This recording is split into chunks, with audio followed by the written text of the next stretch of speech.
Kelly Vaughn, and this is Inside Indy. And on this edition of Inside Indy, we're going to be creating extraordinary lives for those with disabilities. Joining us in the studio to help us do that we have Angie Tyler, and you are the CEO of Tangram. Yes. Welcome to the show. Thank you. Next we have Lindsay Hill, who is the Director of Marketing and Development for Tangram. Yes. Hi, Kelly. Hello, welcome to the show. And then we have Steve Clossey, Director of Employment Initiatives. Yes. Thanks for having us. Welcome all. And thank you. You know, when I heard Tangram, I think of tango, but obviously you're not here to dance. Let's hope not. You're here to make us all aware of the extraordinary possibilities for those who are disabled. So can we start with Angie and explaining what Tangram is and what you do? We provide supports for individuals with disabilities. We are in 17 counties throughout Indiana, wow. Providing supports in their homes, in the community, employment supports, as well as life coaching and behavior supports, helping people create the lives that they want to create. Okay. Because when I think about somebody needing support, let's talk about the challenges and issues that those who are not disabled often don't understand or think about, right? So define some of the issues that you do address and the ways that you support individuals. And again, you might mention a few. You two can chime in at any point if you'd like to add to that. Well, and I think with Steve's area, employment is one of the biggest ones. Mm-hmm. Individuals with disabilities have a much more difficult time finding competitive, sustainable employment. And so Steve's group works doing job discovery, helping them find the jobs. Sustainable employment. Help them with the job readiness piece, the job search. We provide on-the-job training, and then can also provide, in some cases, indefinite follow-along services once the person is stabilized in employment to make sure that things are going smoothly and going well for them in their job. So some follow-up there. Correct. Yeah. Correct. So, and again, I'm trying to create a visual for the audience in terms of what a person who is disabled, what they might go through. So when you're dealing with them, what are their challenges and the barriers that are keeping them from getting a job? From an employment standpoint, that's a great question. I think a big part of it are false assumptions, a lot of times made by employers, making the assumption that a person with a disability can't do the jobs that particular employer has. And so they're making assumptions that everyone we serve with a disability has either a significant intellectual disability or a significant physical disability and wouldn't be able to perform their jobs, whereas we serve individuals with a wide variety of disabilities. People with hidden disabilities like ADD, mental health issues, dyslexia, individuals who have masters and doctorates but maybe have a physical disability and use a wheelchair. And so it's a very broad range of disabilities that we serve. Okay. And I think so the assumptions, I would say, would be one of the biggest barriers. Mm-hmm. And years ago, I remember some staffers, not here at this company, but another company, and they were considering hiring someone who was disabled. And there seemed to be a lot of fear. Right. And so do you see that? Like, they don't know what to do. There's a lot of fear, a lot of stigmas that employers, hiring managers have. And through our Tangram Business Resourcing, we do a lot of national and local disability consulting, helping companies launch their disability inclusion projects. And a big part of what we do with that is disability etiquette training and talking with supervisors and hiring managers about their fears and stigmas and getting them out on the table so that we can discuss them, because the number one thing that will kill a good disability inclusion project at a company is if you kick your fears and stigmas under the table and you don't talk about them and you don't address them. Okay. And I think there's that issue of thinking it's going to be a lot more work. Correct. Exactly. Costly. Money. The accommodations are going to be too costly. Right. Yeah. And that's one of the biggest assumptions. I hire a person with a disability, and I have to remodel my business. I have to spend tens of thousands of dollars on accessibility when, truthfully, most accommodations, and we only ask for reasonable accommodations, cost under $500, and most of them we've worked with are far less than even $500. So that's another false assumption that sometimes businesses make about hiring a person with a disability. Wow, okay, that's good information. So let's talk about the ADA, the American with Disabilities Act. Can whoever wants to chime in to take us back to that when that law was implemented, and what it really means for those who are disabled? Sure. Well, the ADA, we like to shorten it because it's a lot of words, if not. The ADA was signed into law in 1990, so this year will be its 28th anniversary. July 26th is when we celebrate that. And the ADA is really just a civil rights law that ensures that there's no discrimination against people with disabilities and that they have the same opportunities that people without disabilities would expect to have.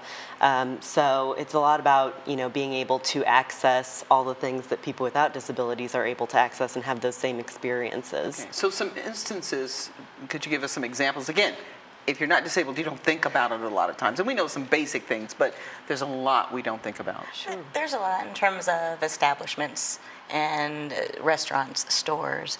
Someone in a wheelchair might not be able to open that door, so having the accommodation to have the button to where they can enter the establishment on their own, that's part of the law, to make sure that every establishment, public establishment, is accessible for all individuals with disabilities. Okay. Now you mentioned the word law.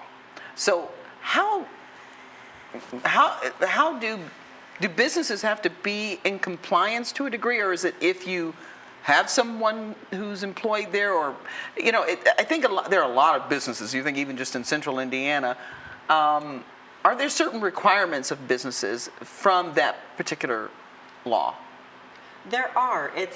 I should preface this by saying that I don't have a legal background, but there are requirements under the ADA that businesses should follow. One thing that we find a lot is that businesses can be in compliance with the letter of the law, but not necessarily the spirit of the law. So the door buttons are a great example, and often ramps. So I know Angie has experienced often, because she's the parent of someone with a disability, businesses will say, well, it's possible for you to access our restaurant or our store or this concert venue because we have a freight elevator in the back that you can take, or you can walk through the kitchen because that's where our deliveries are made, so we have a ramp back there. But is that really an equal experience? No. If someone is, I wouldn't really want to walk through the kitchen, or that's not what all my friends are doing who don't have disabilities. Right. So, exactly. Good point. So yeah, the law definitely outlines ways that businesses can be compliant, but our hope would be that businesses really embrace the full spirit of the law and think about universal design and really making it an equal experience for people. Okay. And universal design helps all of us. I mean, you think about the UPS man or the mom with the stroller that's always hitting that button for the automatic doors, or the ramps on the sidewalk being used by bicyclists and strollers. And so not only benefits people with disabilities, we all take advantage of it. Right. So if you could explain to people who are watching, again, I would think, especially for those who are businesses, small and large, how they would benefit from your services, and how does that connection happen? Yeah. From a hiring standpoint, people with disabilities are the largest untapped labor market in the country. And businesses are finally realizing that. And with all the turnover that we're seeing with all types of businesses, they're starting to reach out to the disability community, because statistically, people with disabilities are proven to turn over far less than their coworkers without disabilities. Part of the reason for that is they're incredibly loyal to a company once they're working in an environment that is all-inclusive, where they feel supported and valued, and they're far less likely to go to your competitor up the street for a 50-cent raise as opposed to their peers without disabilities. And so the turnover with people with disabilities is far less than those without disabilities. Wow. Okay. So there are benefits. Okay. And it's also worth mentioning, not just from a hiring standpoint, but from a customer base. If Right. businesses really embrace the ADA in making their businesses accessible and really inclusive, people with disabilities and their families represent billions, if not trillions of dollars in discretionary spending. So that's a whole market that you could tap into, you know, if you really make an effort to be inclusive. Okay. Now, when we talk about technology, there's a lot of new stuff out. I mean, think about our iPhones and just so, even without a disability, these things are very complicated. So how does that play, and how do you help people adjust? Is that what you do, to adjust to the technologies? So we don't actually offer direct technology consulting, but that's something that businesses will definitely want to look at, partnering with whoever manages web design or web content. So many businesses overlook the fact that web design should also be accessible. So if you use additional technology like a screen reader or something like that, you know, how can you build your website so that it's compatible with those technologies? Wow. Again, one of those other things we didn't think about. Yeah.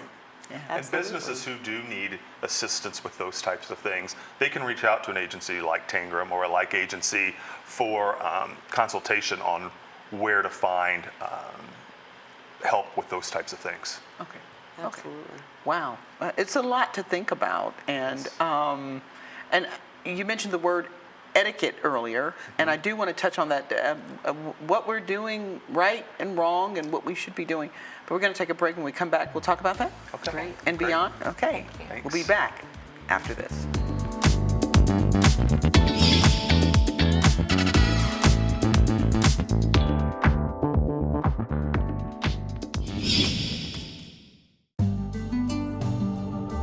Last year, Habitat for Missions flipped houses to build a trade school in Uganda for orphans, to expand another school in India for little girls that were at risk of industrial or sexual slavery. Right now, we are in the process of doing a build specifically for a group called Beyond the Storm, a disaster relief organization here in the U.S. We have in the past raised money for missionary doctors, for Bible college professors, for church planters on every continent of the world except Antarctica. And we're ready to do more. We've had inquiries from missionaries in Russia just recently, another one serving in Zambia. And all we're doing is looking for more homes that we can put our tradesmen to work to renovate them, to sell those homes so that we can continue to donate money to Christian Mission. So if you're interested in selling a house, please contact us.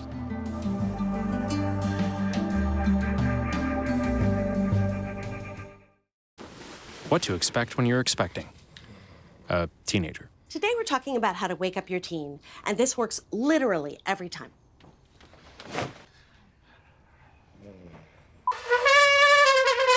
Good kisses. Good kisses. You heard how loud I heard. It wasn't you. Yeah. It was the... Is that bacon? You don't have to know it all to be a perfect parent. Thousands of teens in foster care will love you just the same.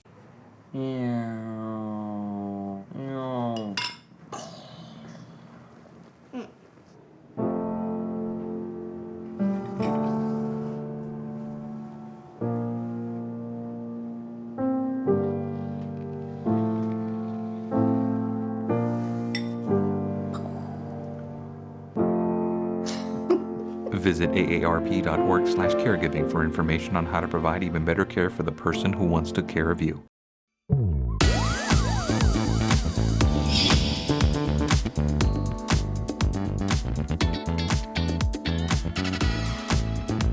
And we're back here on Inside Indy, and we're talking about the American with Disabilities Act and beyond. And I stand corrected.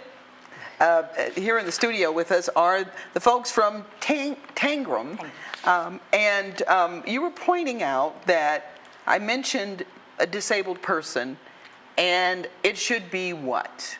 Person with a disability. Person with a disability. If that even needs to be described when you're describing the person, because there's a lot more about them than just the disability that describes who they are. Okay, so that's one of those, is there such word as adequacies? It is now. It is now, exactly. I think I just made that up.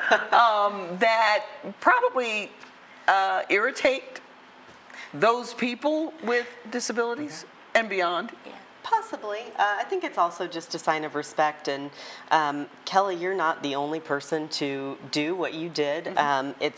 I think I often say that it's because of the way our English language is. You know, adjectives always come before the words, or frequently come before the words. So it's very natural to say disabled person. But I think we're just trying to call to light that we could be a little bit respectful in the way that we reference people with disabilities, and try to stick that disabilities at the end, because the person is really the star. So some other ways that were you going to add to that? I was just going to say, and most people with disabilities understand that not everyone knows that, and will be understanding if they know the person isn't purposely trying to be disrespectful. They understand that not everyone understands that right away. We have a show here called the National Federation of the Blind, which is hosted by Lee Martin and Florence McSwine. And recently we had Bernie Egan from WXY, oh gosh, B105.7. Right. See, okay, you work so many places you forget where you've been. But and he's retiring. But it's interesting. It was interesting working with him. We did the morning show together, and I would come in. He would come in my studio, and I'd have my purse on the ground.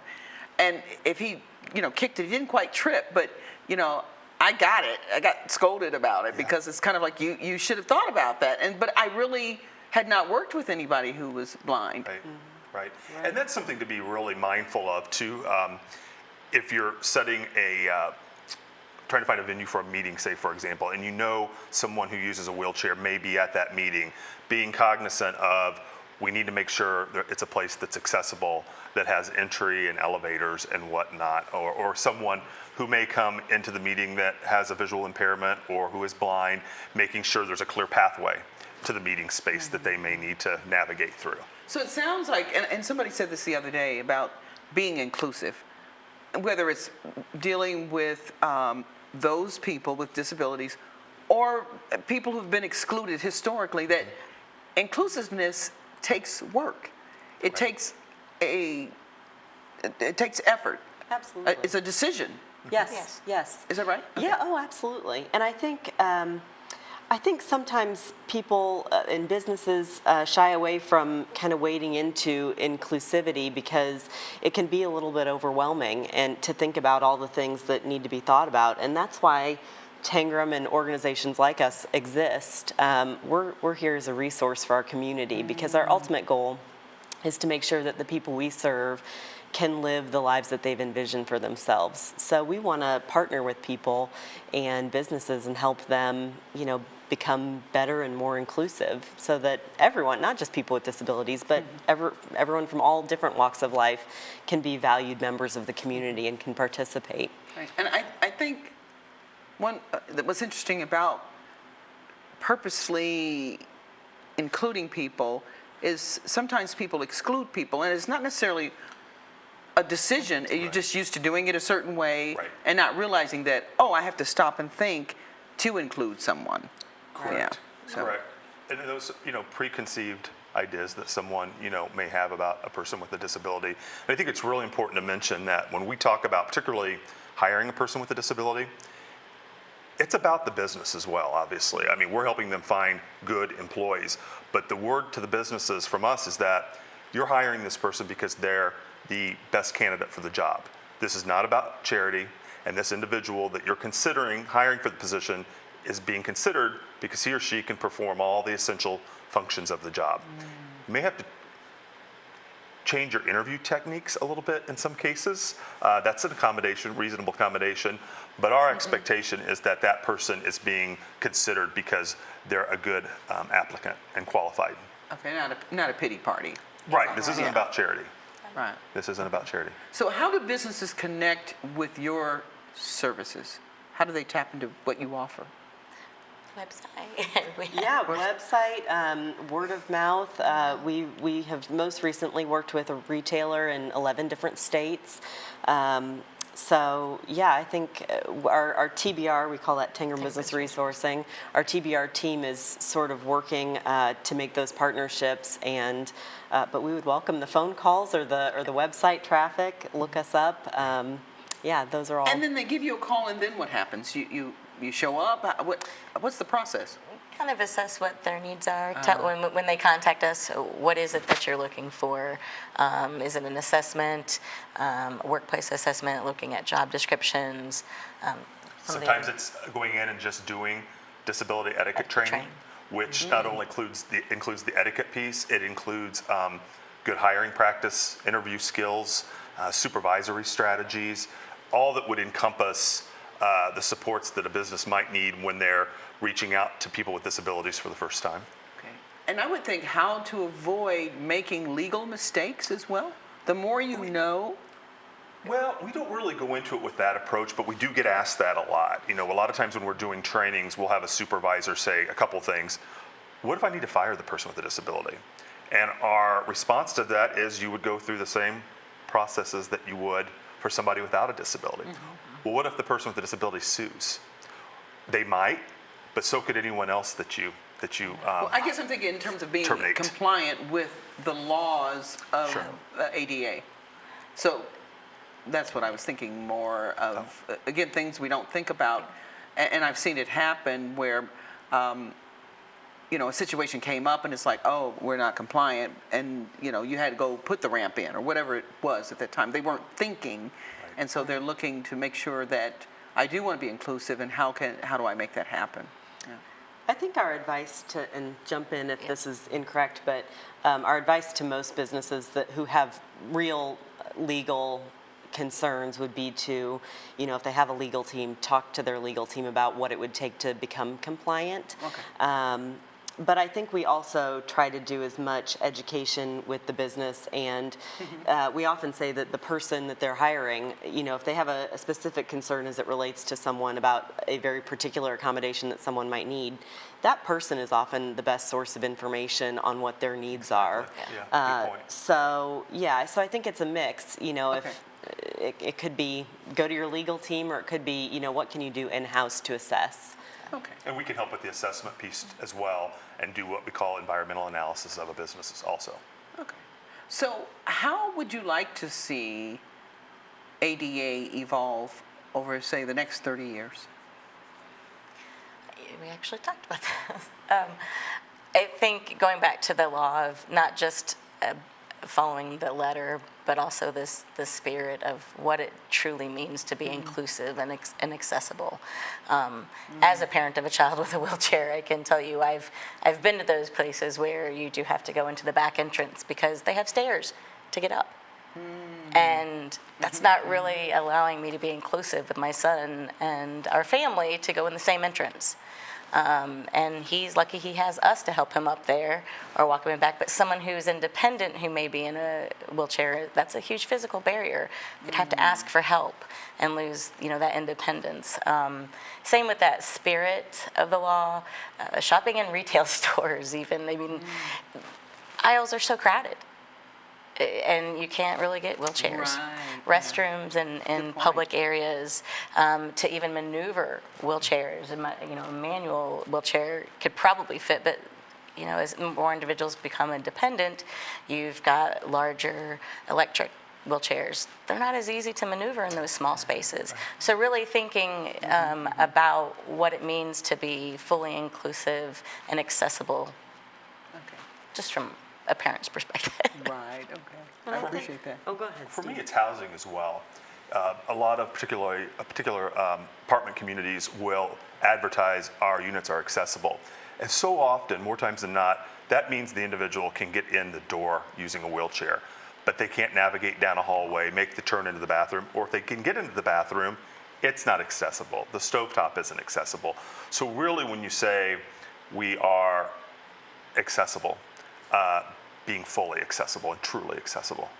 Okay, okay. And I think the next frontier for the ADA, you know, so many businesses are working on physical accessibility and that kind of thing, but, you know, we briefly mentioned the website accessibility and so many apps now, you know, that we were talking earlier about travel and how it was only recently that hotel pools were mandated to be accessible. So, you know, all these things that really make for a full life for people, you know, how do those things evolve to become more inclusive? Public transit and, you know, cities that are walkable or that have sidewalks that where people in wheelchairs could very easily maneuver around safely. So it's thinking kind of broader picture, and I think we're definitely seeing trends in that direction. But obviously, there's always room for improvement. So it'll be exciting to see. It makes you wonder how we did it the way we did it for so long, and how Prior to the ADA. Right. Right. And it'd be really nice to see more employers also, you know, so many employers now when you go to apply online, making sure that their application is accessible. Many employers require you to complete an assessment online along with that application, and making sure that that assessment is accessible as well, or there's at least an 800 number, say for example, where an individual can call for help with accessibility when taking the assessments. Okay. So something else for employers to think about. Okay, thinking about that website. And I know with the National Federation of the Blind, they have the NFB Newsline. Are you familiar with that? And it's just phenomenal that people can actually hear the news. Right. Yeah. And it's pretty cool. And now they've based an entire television show on that concept to remind people of their services, that this service is available. So, That's yeah. wonderful. And he and Florence may be the only blind talk show hosts in the country, because I've done some research to try to find. There may be another radio person, but not very common, and so we'd like to kind of get the word out about what they're doing to people. So. Oh, absolutely. Good stuff. So, some words of wisdom for our viewers. Anybody, any last words before we take off that you'd like them to know about ADA or your organization?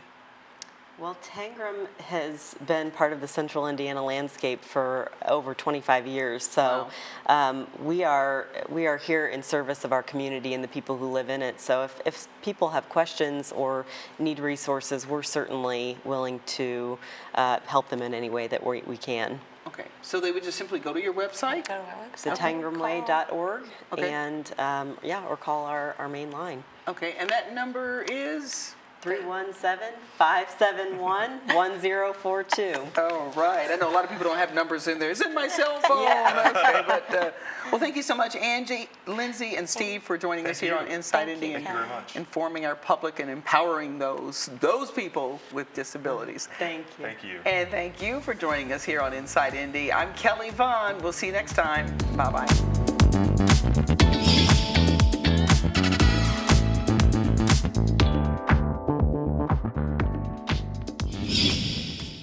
It takes less than 1 minute to find out if you may have prediabetes, and you can do it here. So what are you waiting for? Just go to the site.